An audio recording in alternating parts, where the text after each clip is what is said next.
Bonjour à tous, donc Jean-Baptiste, je suis président et cofondateur de Flowlity.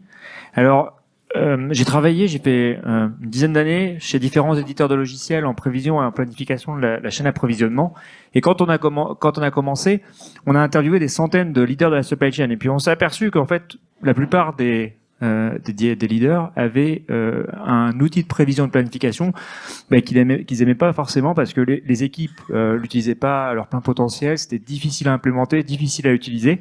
Et donc avec Karim, mon associé, on a eu le sentiment que grâce à l'IA, en mettant l'IA au cœur du produit, on pouvait créer un produit qui soit plus facile à utiliser et à implémenter. Et aussi qui apporte plus de performance. Donc c'est comme ça qu'a commencé l'histoire. Alors quelques années plus tard, on travaille avec une trentaine de groupes français dans l'industrie et dans la distribution, et on a une solution qui est probablement l'une des solutions de planification en plus forte croissance sur le marché français. Aujourd'hui, on a nos utilisateurs qui ont donné une note de 4,9 sur 5 au produit.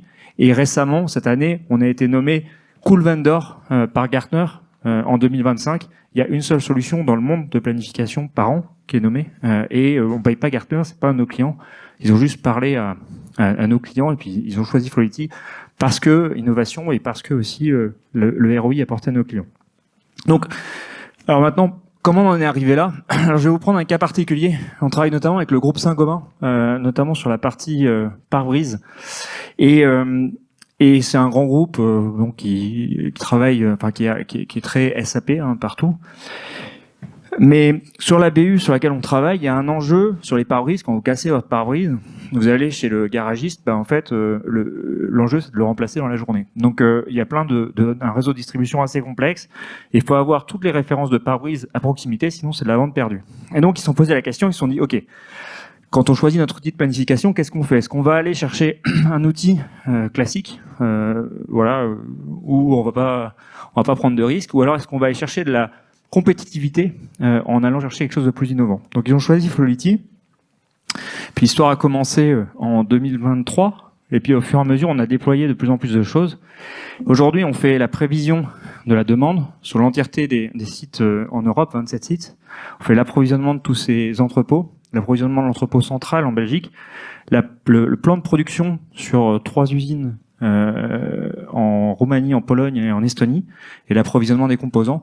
Et on planifie et on orchestre l'entièreté des flux sur ce périmètre-là.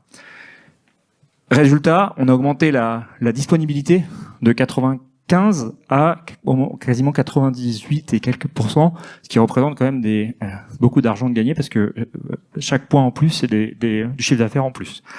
Donc qu'est-ce qu'on fait? On est donc éditeur de logiciels qui en fait orchestre l'ensemble des flux dans la supply chain, de la prévision de la demande, planification de la distribution des biens, planification de la production, approvisionnement de matière et cohérence globale avec un SNOP, par exemple, classique. Alors, quand on parle d'IA, on a une approche assez particulière. Pour nous, en fait, on doit automatiser au maximum la prévision et la planification. On doit être un outil qui propose des plans et des prévisions de planning de manière automatique et qui amène les utilisateurs à focaliser leurs actions sur les tâches à forte valeur ajoutée. Donc, amélioration des paramétrages et résolution d'alertes.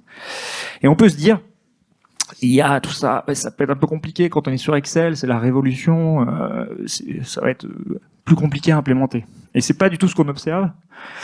Et d'ailleurs, c'est pas pour ça qu'on a créé le produit. En fait, il s'avère que un outil comme ça, fortement automatisé, il y a un taux de satisfaction des équipes et un taux de rejet qui est beaucoup plus faible qu'un APS traditionnel.